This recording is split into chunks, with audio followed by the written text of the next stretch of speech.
The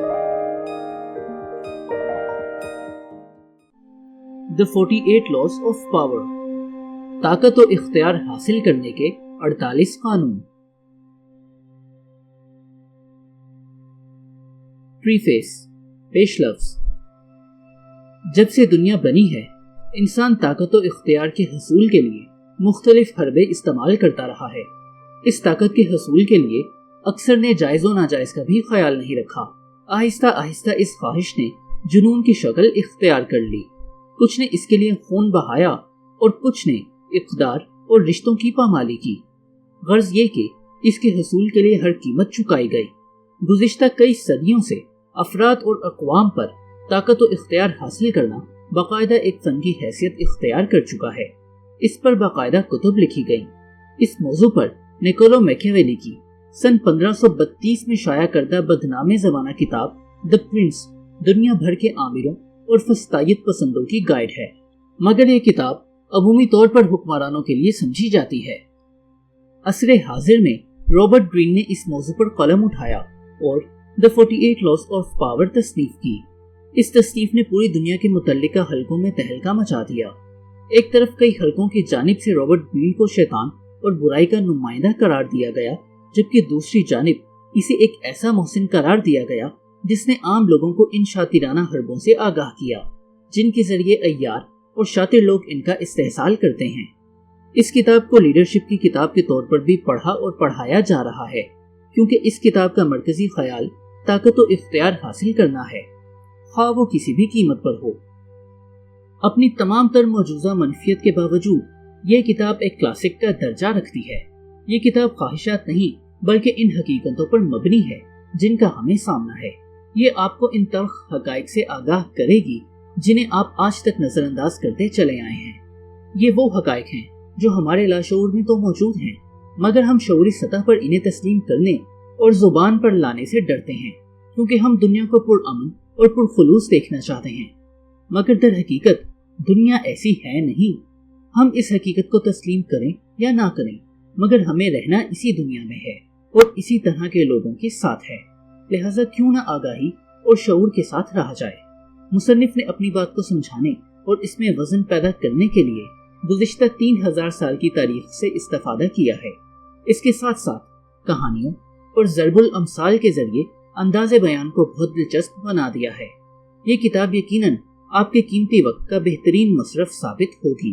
اس کتاب کو اگر مثبت سوچ کے ساتھ پڑھا جائے تو بہت مفید ثابت ہو سکتی ہے. یہی اس کتاب کا ترجمہ کرنے کا مقصد ہے کہ آپ ان شاطرانہ حربوں سے واقف ہو جائیں جن کے ذریعے آپ کا استحصال کیا جا رہا ہے، کیونکہ شعور اور آگاہی سیلف ڈیفنس کی بنیاد ہے. السلام علیکم دوستو، آپ کے اعتماد اور ساتھ کا شکریہ. ہم پر امید ہیں کہ آپ کی یہ حوصلہ افزائی مستقبل میں نہ صرف برقرار رہے گی بلکہ اس میں اضافہ بھی ہوگا.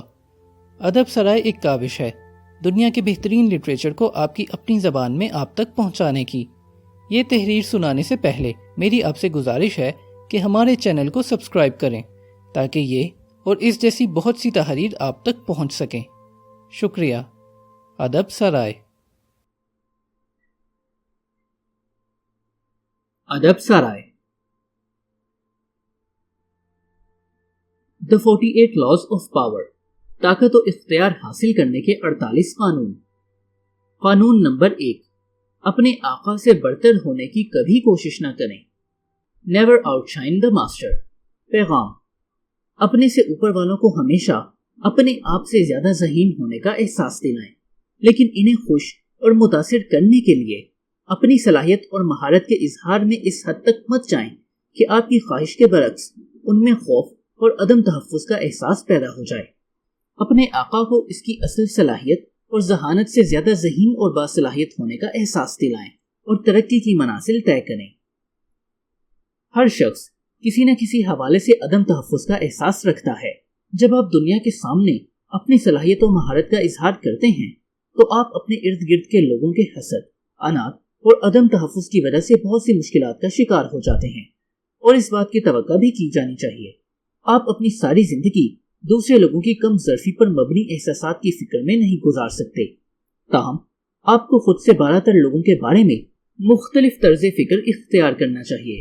جب اقتدار یا طاقت و اختیار کی بات ہو تو اپنے آقا کو مات دینے کی کوشش شاید بدترین غلطی ہو سکتی ہے۔ اس احمقانہ سوچ کا شکار مت بنے، کیونکہ لوئی دی 14 اور میڈیسیس کے دور کے بعد دنیا بدل چکی ہے۔ وہ زمانہ قدیم کے بادشاہوں اور شہزادوں کی طرح ہی ہیں۔ وہ اپنے مرتبے اور مقام کا تحفظ چاہتے ہیں اور اپنے ارد گرد کے لوگوں سے ذہانت، حاضر جوابی اور خوبصورتی میں بڑھ کر لگنا چاہتے ہیں۔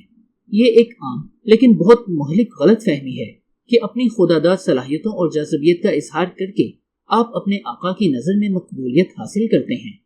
ہو سکتا ہے کہ وہ جھوٹی تعریف کرے، لیکن پہلا موقع ملتے ہی وہ کسی کم ذہن اور کم جاذبیت رکھنے والے شخص کو آپ کی جگہ دے گا، کیونکہ وہ اس سے کم خطرہ محسوس کرے گا۔ اس قانون کے دو پہلو ہیں جو آپ کو ہمیشہ یاد رکھنے ہوں گے۔ اول یہ کہ آپ غیر ارادی طور پر اپنی شخصی خوبیوں کی وجہ سے اپنے آقا سے بہتر لگ سکتے ہیں۔ ایسے بہت سے بلند مرتبہ لوگ ہیں جو اپنے آپ کو انتہائی غیر محفوظ محسوس کرتے ہیں۔ آپ اگر اپنی فطری خوبیوں کی وجہ سے ان کے مقابلے میں برتر لگتے ہیں تو یا ایسے غیر محفوظ افریتوں سے بچ کر رہیں یا پھر ان کی موجودگی میں اپنی خوبیوں کو دبا کر رکھیں۔ دوم، کبھی یہ تصور نہ کریں کہ چونکہ آقا آپ کو پسند کرتا ہے تو آپ من مانی کر سکتے ہیں۔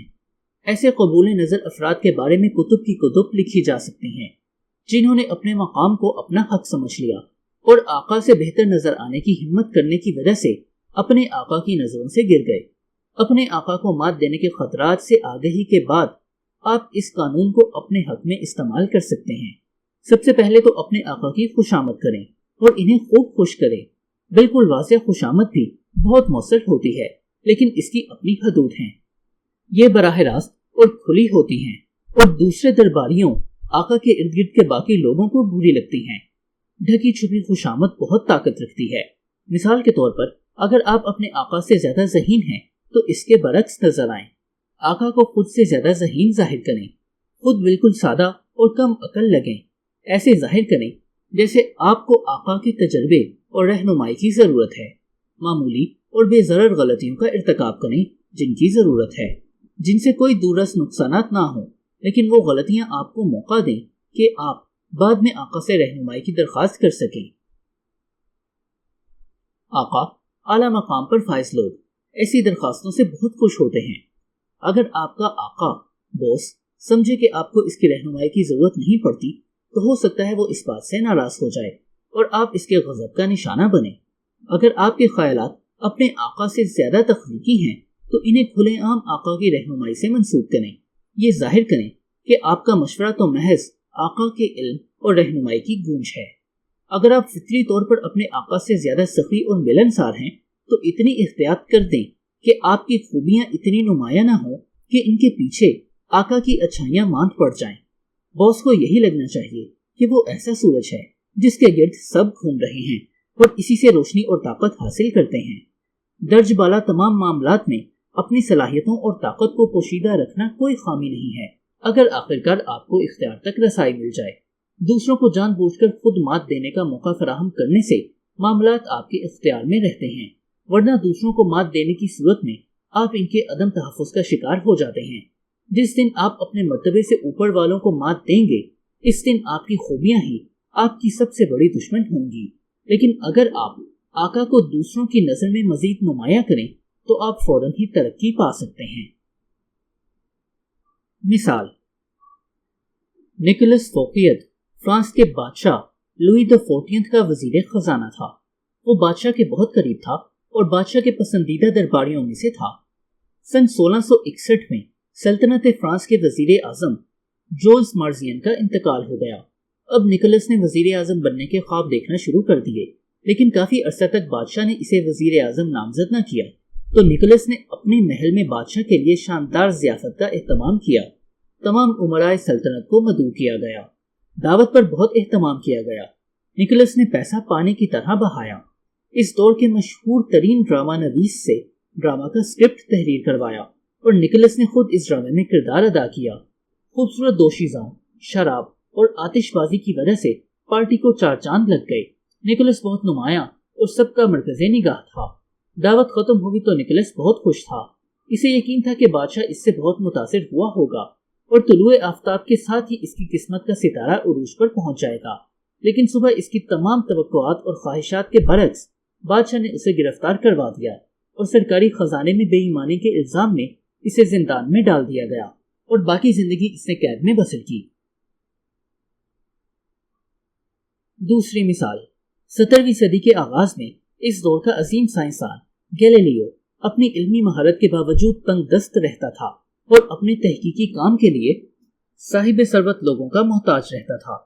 سن 1610 میں گیلیلیو نے سیارہ مشتری کے گرد گردش کرنے والے 4 چاند دریافت کر لیے۔ گیلیلیو نے اپنی اس عظیم دریافت کو اٹلی کے اس وقت کے حکمران کاسمو دوم کی تخت نشینی سے منسوب کر دیا۔ اس نے کہا کہ جس دن کاسمو دوم تخت نشین ہوا، اس دن عظیم سیارے مشتری کے گرد 4 چاند طلوع ہوئے، جس سے بادشاہ کی حکمرانی کو آسمانی جواز اور سند حاصل ہوتی ہے۔ کاسمو دوم اس بات سے اتنا خوش ہوا کہ اس نے گیلیلیو کو شاہی دربار کا فلسفر اور ریاضی دان مقرر کر دیا اور اس کی غربت اور افلاس کے دن ہمیشہ کے لیے ختم ہو گئے۔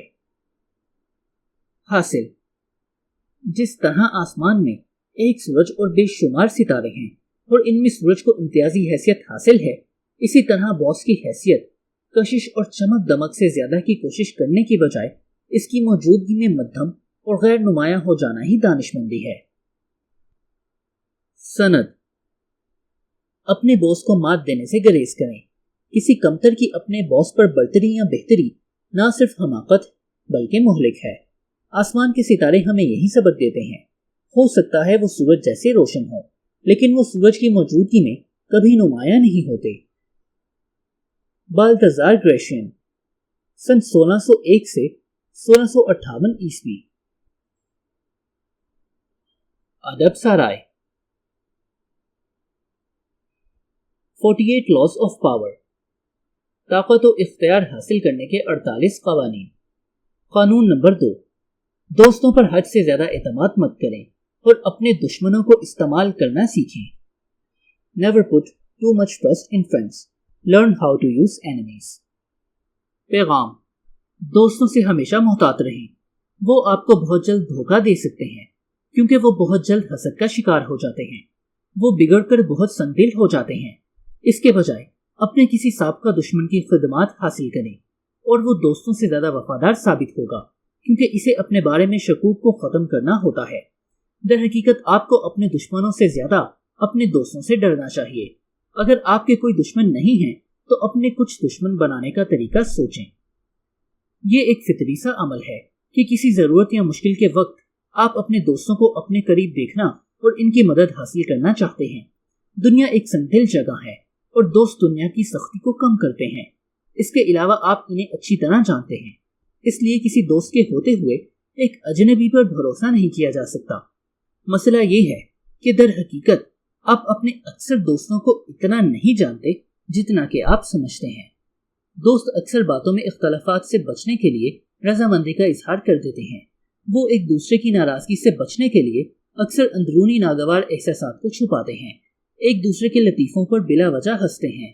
اصل میں دوستوں کے ساتھ مکمل سچ بولنا بعض اوقات دوستی کو کمزور کرتا ہے، اس لیے آپ کبھی نہیں جان سکتے کہ آپ کے دوست حقیقت میں آپ کے بارے میں کیا خیالات رکھتے ہیں۔ آپ کے دوست یہی کہتے ہیں کہ وہ آپ کی شاعری کو بہت پسند کرتے ہیں، آپ کی موسیقی کے دل دادا ہیں اور آپ کی خوش لباسی پر رشک کرتے ہیں۔ ہو سکتا ہے ایسا ہی ہو، لیکن اکثر ایسا نہیں ہوتا۔ جب آپ کسی دوست کی خدمات حاصل کرتے ہیں تو آپ کو ان کی ایسی خوبیوں اور خامیوں کا پتہ چلتا ہے جو آپ سے پوشیدہ ہوتی ہیں، اور عجیب بات یہ کہ ایسی خامیاں آپ کی نرمی اور ہمدردی سے سامنے آتی ہیں۔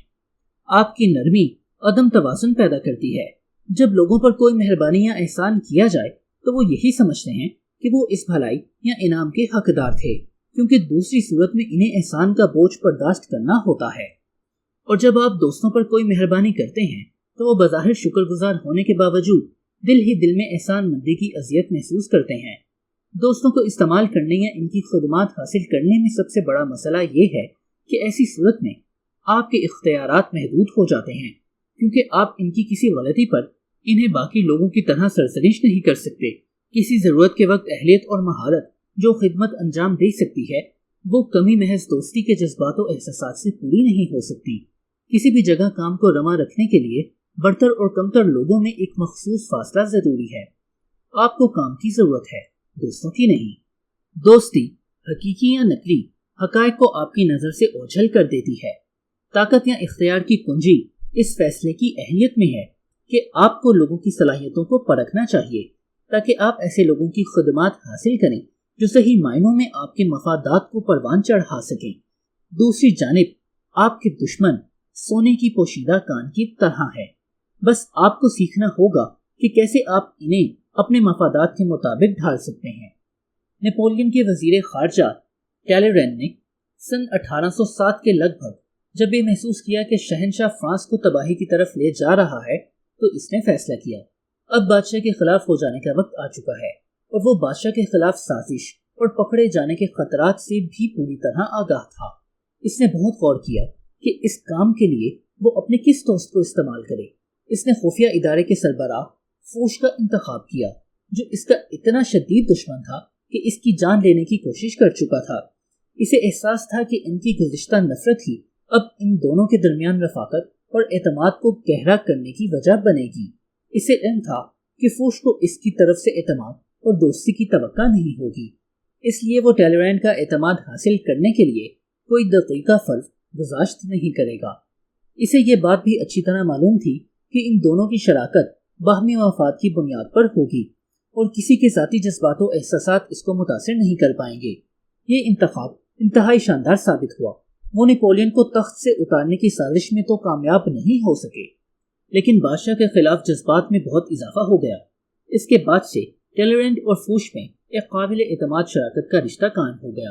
اس طرح آپ کو چاہیے کہ جب بھی ممکن ہو دشمنی کو ختم کر کے اپنے دشمن کو استعمال کرنا سیکھیں۔ کبھی اپنے دشمنوں کی موجودگی سے پریشان یا مایوس نہ ہوں۔ ایسے دشمن جن کو آپ جانتے ہوں وہ دوستوں کے روپ رکھنے والے خفیہ دشمنوں سے بہتر ہیں۔ مقتدر افراد تنازعات اور کشمکش کو خوشامدید کہتے ہیں تاکہ اپنے دشمنوں سے نمٹ کر وہ اپنے آپ کو ایک مضبوط اور مستحکم حکمران ثابت کر سکیں۔ مثال، چین میں ہان خاندان کی حکومت کے زوال کے عرصہ بعد تک طوائف الملوکی کا دور دورہ رہا۔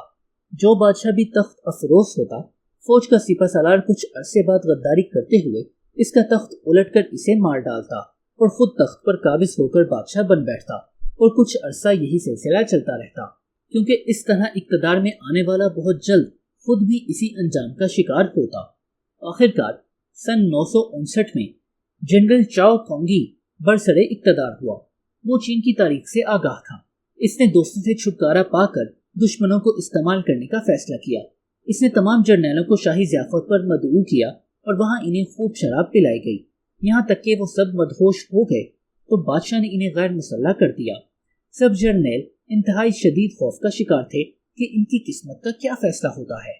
بادشاہ نے سارے فوجی جرنیلوں کو اس شرط پر معاف کر دیا کہ وہ ملک اور فوج چھوڑ دیں گے۔ اس نے انہیں دور دراز علاقوں میں جاگیریں عطا کر دیں۔ سارے جرنیل اپنی جان بخشی پر بخوشی فوراً وہاں سے چلے گئے۔ اس کے بعد اس نے اپنے دشمنوں کو استعمال کرنے کا فیصلہ کیا۔ سن 971 میں جنوبی چین کے بادشاہ نے چاؤ کانگ کے سامنے ہتھیار ڈال دیے۔ شکست خوردہ بادشاہ کو دربار میں پیش کیا گیا۔ اسے اپنی موت کا پورا یقین تھا، لیکن چاؤ کانگ نے اسے عزت سے بٹھایا اور اپنے ہاتھ سے جام پیش کیا۔ چنانچہ وہ بادشاہ چاؤ کانگ کا جانثار دوست بن گیا۔ چاؤ کانگ نے اس پر بس نہ کیا، وہ چھوٹی چھوٹی ریاستیں فتح کرتا گیا اور اس طرح دشمنوں کو دوستوں میں بدلتا گیا۔ بعد میں ماضی کی شدید مخالف چاؤ کانگ کے وفادار اور جان نثار دوست ثابت ہوئے۔ حاصل، شیر کے جبڑے میں ہاتھ ڈالنے کا انجام ہر کوئی جانتا ہے، اس لیے اس سے بچنا ممکن ہے، لیکن اپنے دوستوں پر اعتماد کرنے کی وجہ سے انسان لاپرواہ ہو جاتا ہے۔ اس لیے بے وفا اور ناشکر دوست انتہائی نقصان دہ ثابت ہو سکتے ہیں۔ سند، دشمنوں کو اپنے مفاد کے لیے استعمال کرنا سیکھیں۔ تلوار کو اس کی دھاردار حصے سے پکڑنے کی بجائے اس کے دستے سے قابو کرنا سیکھیں تاکہ وہ آپ کو زخمی کرنے کی بجائے آپ کا ہتھیار بن سکے۔ ایک دانا آدمی اپنے دشمنوں سے اتنا فائدہ اٹھا لیتا ہے جتنا ایک احمق شخص اپنے دوستوں سے حاصل نہیں کر سکتا۔ بالتزار گریشین، سن 1601 سے 1658 عیسوی۔ The 48 Laws of Power، طاقت و اختیار حاصل کرنے کے 48 قانون۔ قانون نمبر 3، اپنے ارادے مخفی رکھیں۔ Conceal your intentions. پیغام: اپنے عمل کے پیچھے پوشیدہ اپنے اصل مقاصد کو خفیہ رکھ کر لوگوں کو تاریکی اور غفلت میں رکھیں۔ اگر انہیں آپ کے مقاصد کا علم نہیں ہوگا تو وہ اپنے دفاع کی طرف سے غافل ہو جائیں گے۔ انہیں بہت دور تک غلط راستے پر آگے بڑھنے دیں۔ انہیں اندازوں اور شکوک و شبہات کی دھند میں اس حد تک لپیٹ دیں کہ جب انہیں احساس ہو تب تک وہ آپ کو نقصان پہنچانے یا ناکام کرنے کے قابل نہ رہیں۔ کچھ لوگ کھلی کتاب کی طرح ہوتے ہیں۔ وہ جو کچھ محسوس کرتے ہیں وہی کہتے ہیں اور ہر موقع پر اپنے ارادوں اور منصوبوں کا اعلان کرتے پائے جاتے ہیں۔ وہ ایسا کئی وجوہات کی بنا پر کرتے ہیں۔ اول، یہ ایک فطری عمل ہے کہ انسان اپنے بارے میں اور مستقبل کے بارے میں بات کرنا چاہتا ہے۔ اپنی زبان پر قابو پانا اور اپنے جذبات دبانا مشکل عمل، جبکہ بات کرنا زیادہ آسان ہے۔ دوسری وجہ یہ کہ کئی لوگ یہ سوچتے ہیں کہ اپنے بارے میں ایمانداری اور سچائی سے بات کر کے وہ لوگوں کے دل جیت رہے ہیں اور اس طرح وہ اپنی نیک فطرت کا اظہار کرتے ہیں۔ ایسے لوگ بہت بڑے فریب نظر کا شکار ہوتے ہیں۔ ایمانداری ایک کند ہتھیار ہے اور یہ زیادہ تکلیف دہ زخم دیتی ہے۔ زیادہ امکان اس بات کا ہے کہ آپ کی ایمانداری لوگوں کو ناراض کرے۔ آپ کو چاہیے کہ دوسروں سے بات کرتے وقت اپنے الفاظ تول کر بولیں اور وہی بات کریں جو مخاطب کو خوش کرے۔ ایسا بھدا اور کھردرا سچ جو کسی کو تکلیف پہنچائے، اس سے پرہیز بہتر ہے۔ اس سے بھی زیادہ اہم بات یہ ہے کہ اپنی ہر بات ظاہر کر دینے سے لوگ آپ کے ہر عمل کے بارے میں پہلے سے اندازہ کر لیتے ہیں اور آپ کا خوف اور دبدبا دونوں ختم ہو جاتے ہیں، جبکہ اقتدار اور اختیار صرف انہی لوگوں کے پاس رہتا ہے جو اپنے ارد گرد کے لوگوں میں یہ دونوں جذبات پیدا کر سکتے ہیں۔ اگر آپ طاقت اور اقتدار حاصل کرنے کی خواہش رکھتے ہیں تو ایمانداری کو بالائے طاق رکھ دیں اور اپنے اصل ارادوں اور منصوبوں کو پوشیدہ رکھنا شروع کر دیں۔ اس فن پر عبور حاصل کرنے سے آپ کو ہمیشہ بالاتر حیثیت حاصل رہے گی۔ ظاہری رویوں اور شخصیت پر بھروسہ کرنا انسانی فطرت ہے۔ انسان اپنے سامنے موجود چیزوں پر مسلسل شک کرتے رہنا پسند نہیں کرتا اور ہر وقت ہر شخص کے قول و فعل کے پیچھے چھپی حقیقت کی تلاش میں رہنا انسان کو تھکا دیتا ہے۔ اسی حقیقت کی بنیاد پر ہمارے لیے حقیقی ارادوں کو پوشیدہ رکھنا آسان ہو جاتا ہے۔ آپ جو بھی خواہش رکھتے ہیں اور جو کچھ آپ کا نصب العین ہے، اگر اسے لوگوں کی نظر سے پوشیدہ رکھیں تو لوگ ظاہری چیزوں کو ہی حقیقت سمجھیں گے۔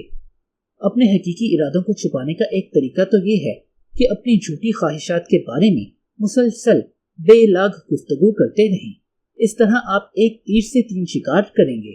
اس طرح ایک تو آپ لوگوں کی نظر میں ایک سچے انسان اور قابل اعتماد دوست کی حیثیت اختیار کر لیں گے، دوسرا آپ کے اصلی ارادے بھی مخفی رہیں گے، اور تیسری بات یہ کہ آپ کے مخالفین غلط سمت میں اپنی توانائیاں ضائع کرتے رہیں گے۔ لوگوں کو بھٹکانے کا ایک اور طریقہ جھوٹے خلوص کا اظہار ہے۔ لوگ بڑی آسانی سے خلوص کے اظہار کو ایمانداری سمجھ لیتے ہیں۔ آپ جو کچھ کہتے ہیں، اگر آپ کے لہجے میں ان الفاظ پر پختہ یقین بھی ظاہر ہو تو اس سے آپ کی بات میں وزن پیدا ہو جاتا ہے۔ شیکسپیئر کے مشہور المیہ ڈرامہ اوتھیلو میں ویگو اسی طرح اوتھیلو کو دھوکہ دینے میں کامیاب ہوتا ہے۔ وہ اوتھیلو سے ڈیسڈیمونا کی مفروضہ بے وفائی کے بارے میں اتنی فکر اور دکھ کا اظہار کرتا ہے کہ اوتھیلو کا اس فریب اور دھوکے سے بچنا ناممکن ہو جاتا ہے۔ اگر آپ کو لگتا ہے کہ دھوکے باز اور فریبی لوگ بڑے بنے سورے ہوتے ہیں اور خوبصورت لفاظی کرتے ہیں تو آپ غلطی پر ہیں۔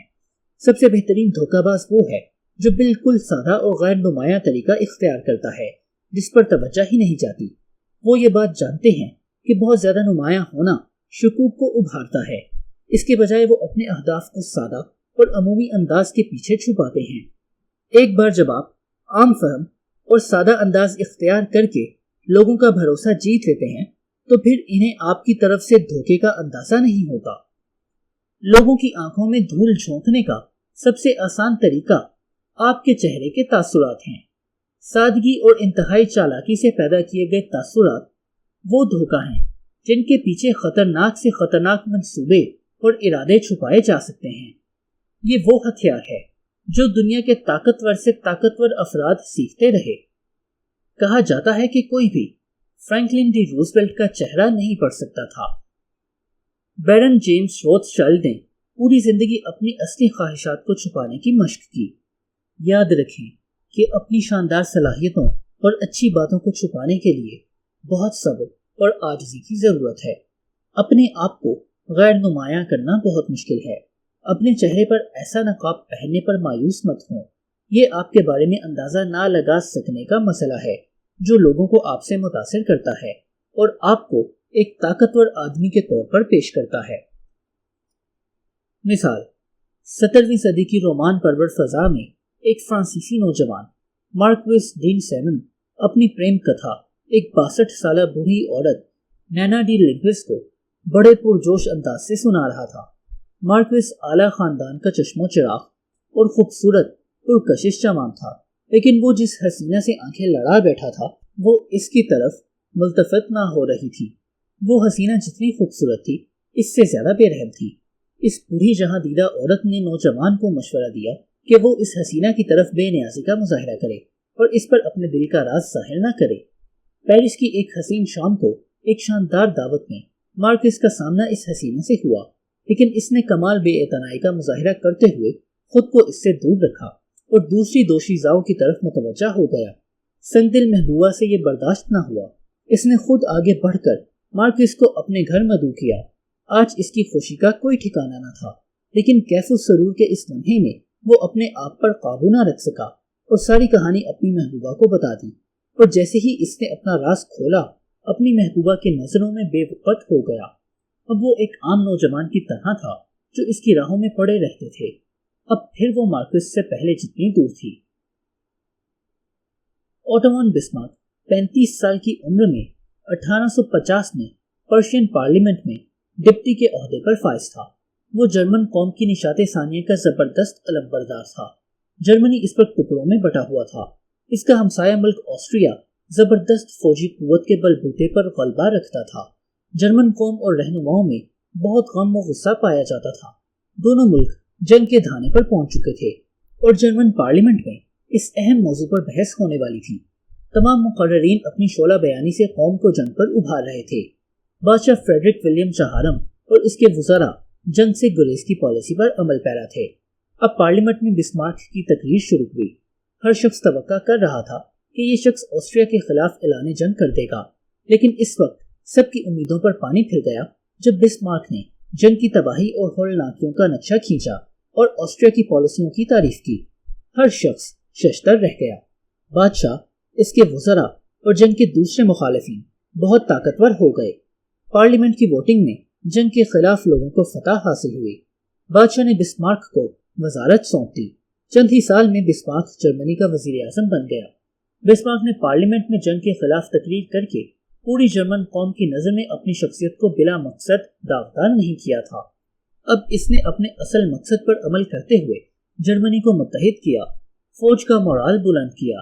جدید ہتھیاروں کی بدولت فوج بہت مضبوط ہو گئی تو بسمارک نے آسٹریا کے خلاف فیصلہ کن جنگ میں کامیابی حاصل کر کے جرمن نشاط ثانیہ کا خواب پورا کر لیا۔ پارلیمنٹ میں تقریر کے دوران اگر بسمارک اپنے حقیقی ارادوں کا اظہار کر دیتا تو آسٹریا کے خلاف جنگ میں شکست کی صورت میں جرمنی کی نشاط ثانیہ کا خواب ہمیشہ کے لیے زمین بوس ہو جاتا۔ حاصل: ایک بھیڑ کبھی شکار نہیں کرتی، نہ ہی دھوکہ دیتی ہے، کیونکہ بھیڑ کمزور اور بے ضرر ہوتی ہے، لیکن بھیڑ کی کھال میں چھپی ایک لومڑی آسانی سے مرغیوں کے ڈربے میں داخل ہو جاتی ہے۔ سند: کیا آپ نے کسی ایسے ماہر جنرل کے بارے میں سنا جو کسی قلعے کو فتح کرنے سے پہلے دشمن کے سامنے اپنے ارادوں کا اعلان کرے، اپنے مقصد کو چھپائیں اور اپنی ترقی کو خفیہ رکھیں، اس وقت تک اپنے ارادوں کی وسعت کا اظہار نہ کریں جب تک انہیں روکا جانا ممکن ہو یا جب تک لڑائی ختم نہ ہو جائے۔ جنگ کا اعلان کرنے سے پہلے فتح حاصل کر لیں۔ ایسے جنگجو لوگوں کی طرح عمل کریں جن کے ارادوں کا اظہار الفاظ سے نہیں بلکہ ان تباہ حال ریاستوں سے ہوتا ہے جہاں سے ان کا گزر ہو۔ اینکلوس، سن 1623 سے سن 1706۔ ادب سرائے، The 48 Laws of Power، طاقت و اختیار حاصل کرنے کے 48 قانون۔ قانون نمبر 4، ہمیشہ کم گوئی اختیار کریں۔ Always say less than necessary۔ پیغام: جب آپ لوگوں کو اپنی باتوں سے متاثر کرنے کی کوشش کرتے ہیں تو بالکل عام آدمی لگتے ہیں اور خود پر قابو کھو دیتے ہیں، لیکن اگر آپ ایک بالکل عامیانہ سی بات بھی مبہم اور غیر واضح انداز میں کرتے ہیں تو یہ دیوی دیوتاؤں کے الفاظ کی طرح بن جاتے ہیں۔ طاقتور لوگ کم گوئی کے ذریعے لوگوں کو متاثر کرتے ہیں اور اپنا رعب و دبدبہ قائم رکھتے ہیں۔ آپ جتنا زیادہ بولتے ہیں غلطی کا امکان اتنا ہی زیادہ ہوتا ہے۔ طاقت و اقتدار نمود و نمائش کا کھیل ہے، اور جب آپ کم بولتے ہیں تو یقیناً اس سے زیادہ عظیم اور طاقتور لگتے ہیں جتنے حقیقت میں ہوتے ہیں۔ آپ کی خاموشی دوسروں کے لیے بے چینی پیدا کرتی ہے۔ لوگ وضاحت چاہتے ہیں، ان کی خواہش ہے کہ انہیں علم ہونا چاہیے کہ آپ کیا سوچ رہے ہیں۔ جب آپ اپنے الفاظ ادا کرنے میں احتیاط کرتے ہیں تو لوگ آپ کے اصل ارادوں تک نہیں پہنچ سکتے۔ آپ کے مختصر جوابات اور خاموشی لوگوں کو مدافعانہ رویہ اختیار کرنے پر مجبور کر دیتے ہیں، اور گھبراہٹ یا خاموشی دور کرنے کی کوشش میں وہ اپنے اصل ارادے اور کمزوریاں آشکار کر دیتے ہیں۔ وہ آپ کے ساتھ ملاقات کے بعد یہی سوچتے رہتے ہیں کہ انہیں ان کے رازوں اور صلاحیتوں سے محروم کر دیا گیا ہے۔ وہ آپ کے ہر لفظ اور انداز پر غور کرتے رہتے ہیں۔ آپ کے مختصر جوابات کو ملنے والی توجہ آپ کی طاقت میں اضافہ کرتی ہے۔ ایک نوجوان فنکار کے طور پر اینڈی وارہول کو احساس تھا کہ صرف باتیں کر کے آپ لوگوں سے اپنی مرضی نہیں کروا سکتے۔ لوگ آپ کے خلاف ہو جاتے ہیں، آپ کی نافرمانی کرتے ہیں۔ اس نے اپنے ایک دوست سے کہا کہ میں نے یہ سیکھا ہے کہ جب آپ خاموش ہو جاتے ہیں تو زیادہ طاقتور ہو جاتے ہیں۔ اس کے بعد کی زندگی میں اینڈی وارہول نے بہت کامیابی سے یہ حکمت عملی استعمال کی۔ اس کے تمام انٹرویوز جیسے دیوی دیوتاؤں کے علامتی باتوں جیسے الفاظ پر مبنی ہوتے۔ وہ غیر واضح اور مبہم باتیں کرتا، اور انٹرویو کرنے والے بعد میں ان باتوں کے معنی تلاش کرتے رہ جاتے۔ وہ یہی تصور کرتے کہ ان کی بے معنی باتوں کے پیچھے کوئی بہت گہرے معنی پوشیدہ ہیں۔ وارہول اپنے کام کے بارے میں بہت کم بات کرتا، اس کے بجائے وہ دوسروں کو مطلب نکالنے دیتا۔ وہ اپنے کام کے بارے میں جتنا کم بولتا، لوگ اس پر اتنی ہی بحث کرتے، اور لوگ اس بارے میں جتنی باتیں کرتے اسے اتنی ہی اہمیت ملتی۔ صرف انتہائی ضروری بات کرنے سے آپ بہت بامعنی اور طاقتور بات کا تاثر دیتے ہیں۔ اس کے علاوہ آپ جتنا کم بولتے ہیں کسی غلط بات کے منہ سے نکل جانے کا خطرہ بھی اتنا ہی کم ہوتا ہے۔ سن 1825 میں ایک نئے زار شہنشاہ روس نکولس اول کے تخت سنبھالتے ہی ملک میں بغاوت پھوٹ پڑی۔ باغیوں کا مطالبہ تھا کہ ملک کا نظام جدید بنیادوں پر چلایا جائے اور ملک کا صنعتی اور انتظامی ڈھانچہ یورپ کی طرز پر قائم کیا جائے۔ بغاوت کو انتہائی سختی سے کچلتے ہوئے نکولس نے باغیوں کے ایک رہنما کونڈراٹی کو سزائے موت سنائی۔ سزا پر عمل درآمد کے وقت باغی رہنما پھانسی کے پھندے پر کھڑا تھا۔ جلاد نے لیور گھمایا اور باغی کے جسم کو جھٹکا، لیکن خوش قسمتی سے عین وقت پر رسہ ٹوٹ گیا اور اس کی جان بچ گئی۔ اب اس دور میں ایسی باتوں کو قدرت کی طرف سے علامت یا اشارہ سمجھ کر مجرم کو معاف کر دیا جاتا تھا، مگر اس وقت اپنی جان بچنے کے بعد کونڈراٹی کپڑے جھاڑتا ہوا اٹھ کھڑا ہوا اور ہجوم سے مخاطب ہو کر چلایا، دیکھا روس میں یہ لوگ کوئی بھی چیز ڈھنگ سے نہیں بنا سکتے، حتیٰ کہ یہ لوگ اتنا بھی نہیں جانتے کہ ایک رسی کیسے بنائی جاتی ہے۔ فوراً ہی ایک قاصد پھانسی دینے میں ناکامی کی خبر لے کر ونٹر پیلس پہنچا۔ بادشاہ اگرچہ یہ خبر سن کر دکھی ہوا، لیکن نہ چاہتے ہوئے بھی معافی نامے پر دستخط کرنے لگا۔ ساتھ ہی اس نے پوچھا کہ کیا باغی نے اس معجزاتی واقعے پر کچھ کہا؟ تو قاصد نے جواب دیا، جناب اس نے یہی کہا کہ روس میں لوگ ایک رسی تک نہیں بنا سکتے۔ اچھا، تو ایسی صورت میں ہم اس کو غلط ثابت کریں گے، اور اس نے معافی نامہ پھاڑ دیا۔ اگلے دن باغی کو دوبارہ پھانسی دے دی گئی اور اس بار رسی نہیں ٹوٹی۔ سبق یہ ہے کہ ایک بار الفاظ منہ سے نکل جائیں تو پھر واپس نہیں لیے جا سکتے۔ اپنے الفاظ پر قابو رکھیں۔ کسی کا مذاق اڑاتے وقت خاص طور پر محتاط رہیں۔ آپ کو اپنے چپتے الفاظ سے وقتی اطمینان تو مل سکتا ہے، لیکن بعض اوقات ان کی قیمت بہت بھاری ہوتی ہے۔ مثال، برے حالات کا شکار اسکرین رائٹر مائیکل آرلن سن 1944 میں نیو یارک گیا۔ اپنے غم بھلانے کے لیے وہ ایک مشہور ریسٹورنٹ میں گیا۔ ہوٹل کی لابی میں اس کی ملاقات ایک امیر آدمی سیم گولڈوائن سے ہوئی، جس نے ازراہ مذاق کہا کہ اسے گھڑ دوڑ میں حصہ لینے والے گھوڑے لینے چاہیے۔ جس کے بعد ہوٹل کی بار میں آرلن کی ملاقات لوئس بی میئر سے ہوئی، جو اس کا پرانا شناسہ تھا۔ میئر نے اس سے سوال کیا کہ اس کے مستقبل کے منصوبے کیا ہیں۔ میں ابھی تھوڑی دیر پہلے گولڈوین سے بات کر رہا تھا، آرلی نے جواب دیا۔ اوہ اچھا، میر نے پوچھا کہ گولڈوین نے اسے کتنی پیشکش کی؟ کچھ زیادہ نہیں، آرلین نے جواب دیا۔ اس مختصر جواب سے میر کو یہی لگا کہ شاید آرلین کی گولڈوین سے کوئی ڈیل ہو گئی ہے، تو اس نے فوراً ہی پوچھا کہ کیا تم 30 ہفتوں کے $15,000 لو گے؟ آرلین کے مختصر الفاظ نے اس کے دن بدل دیے۔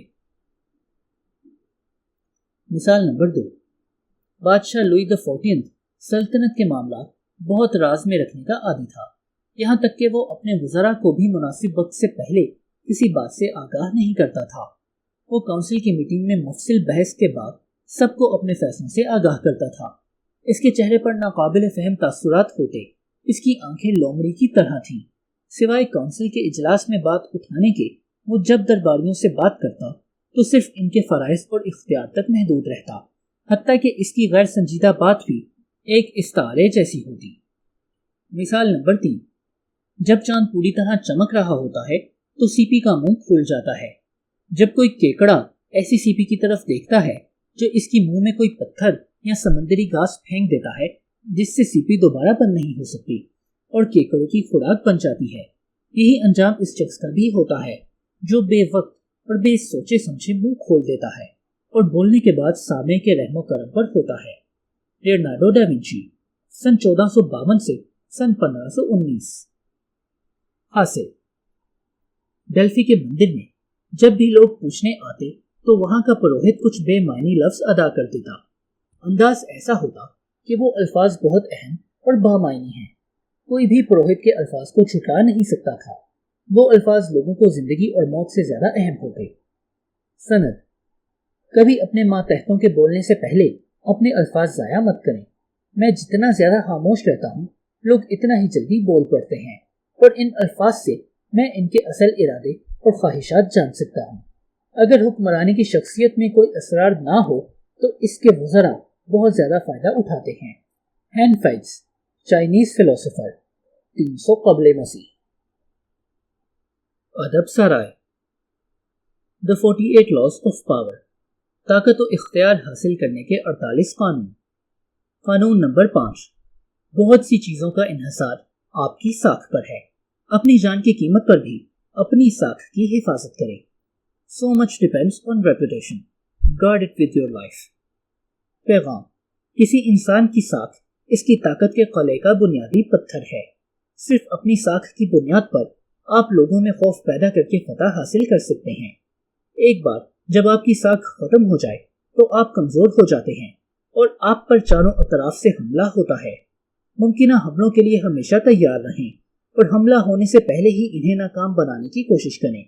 اسی دوران اپنے دشمنوں کی ساکھ میں کمزوریاں تلاش کریں اور اسے تباہ کرنے کی کوشش کریں، پھر ایک جانب ہٹ کر کھڑے ہو جائیں اور رائے عامہ کو انہیں تباہ کرنے دیں۔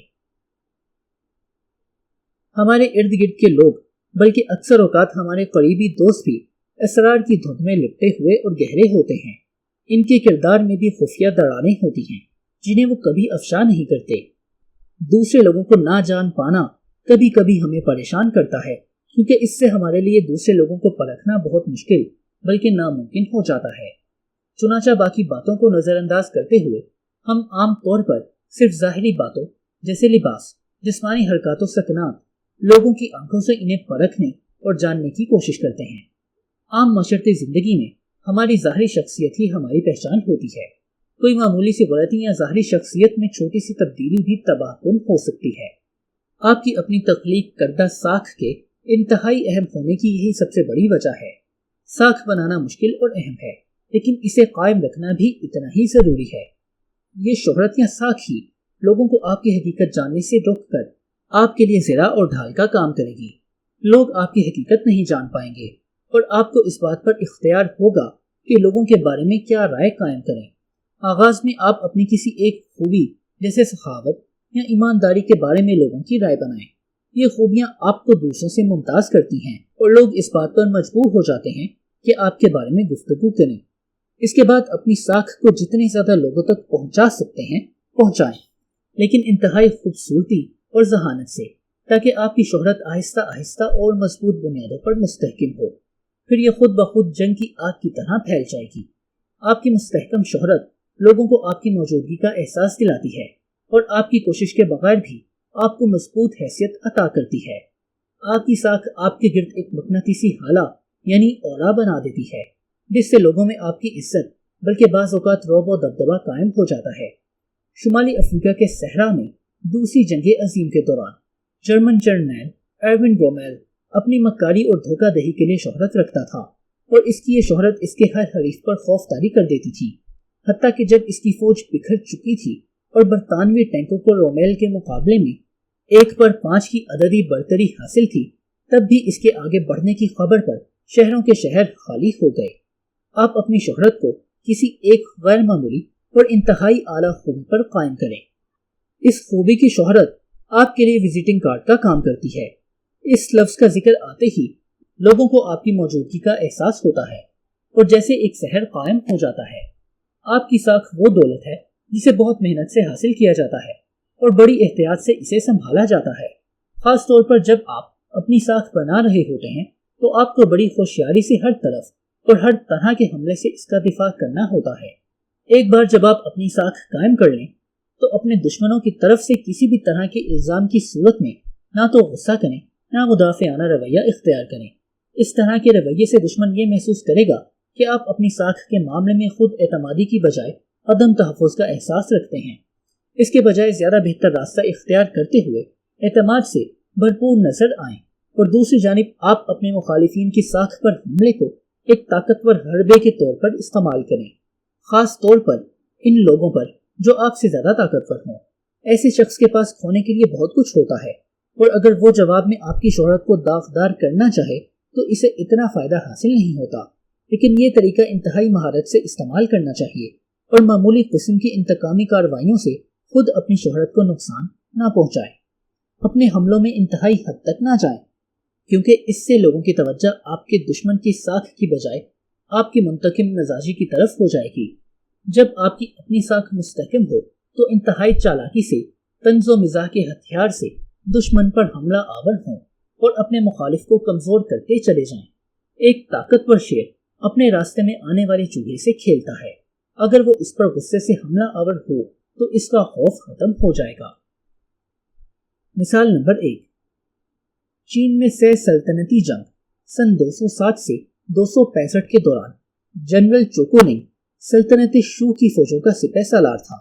اس نے فوج دور دراز علاقوں میں بھیج دی اور خود اپنے چند جانثار ساتھیوں کے ساتھ ایک قلعے میں مقیم ہو گیا۔ اس دوران جنرل چوکونگ کو خبر ملی کہ اس کا دشمن جنرل سیما یی اپنی 1.5 لاکھ فوج کے ساتھ اس کے قلعے پر حملہ آور ہونے کے لیے آ رہا ہے۔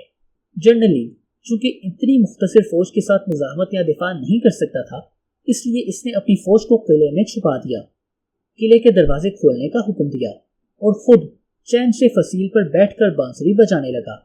جنرل سیما یہ قلعے میں داخل ہو گیا، لیکن جب اس نے اپنے حریف کی فوج کو غائب پایا اور دیکھا کہ جنرل لینگ بڑے سکون سے بیٹھا بانسری بجا رہا تھا تو وہ سمجھا کہ اس میں ضرور لینگ کی کوئی چال ہے۔ وہ خوف زدہ ہو گیا اور اپنی فوج کو لے کر قلعے سے واپس چلا گیا۔